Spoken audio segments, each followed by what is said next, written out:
एक व्यापारी था, उसके पास 5 ऊँट थे। वो उन ऊँटों को लेकर शहर शहर घूमता था और अपना कारोबार करता था।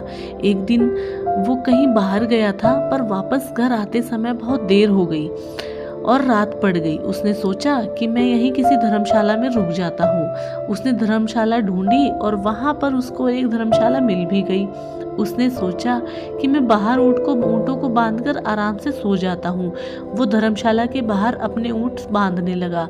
4 ऊँटों को उसने बांध लिया, लेकिन जब वो 5वां ऊँट बांधने गया तब उसने देखा कि अब रस्सी खत्म हो गई है। तभी वहां से एक तपस्वी निकल रहे थे।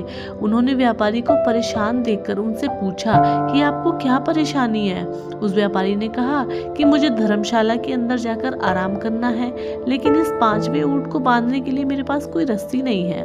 उस तपस्वी ने जब व्यापारी की समस्या सुनी तब वो हंसने लगे और उन्होंने कहा कि आपने जैसे इन 4 ऊँटों को बांधा है, वैसे ही इस 5वें ऊँट को भी बांध दीजिए।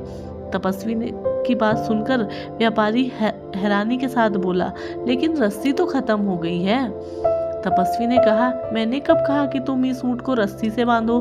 तुम इस 5वें ऊँट को कल्पना की रस्सी से भी तो बांध सकते हो। व्यापारी ने उस तपस्वी की बात मान ली और उस 5वें ऊँट के गले में काल्पनिक रस्सी का फंदा डालने जैसा नाटक किया और उसका दूसरा सिरा पेड़ से बांध दिया। जैसे ही व्यापारी ने ये नाटक किया, वो 5वां ऊँट आराम से बैठ गया। व्यापारी अब धर्मशाला के अंदर चला गया और उसने पूरी रात आराम किया। सुबह उठकर जब उसने सारे ऊँटों को खोला तब वो 4 ऊँट खड़े हो गए, लेकिन 5 चलने के लिए भी तैयार हो गए, लेकिन 5वां ऊँट उठा ही नहीं। व्यापारी को देर हो रही थी, इसलिए उसको 5वें ऊँट पे गुस्सा आ रहा था। वो उसे मारने लगा, लेकिन फिर भी वो 5वां ऊँट उठने के लिए तैयार नहीं था। इतने में वहां पर वो तपस्वी आ गए। ऊँट को ऐसे मारते हुए देख तपस्वी ने व्यापारी से कहा, तुम इस बेजुबान जानवर को क्यों मार रहे हो? व्यापारी ने कहा कि मुझे देर हो रही है और ये ऊँट उठ नहीं रहा।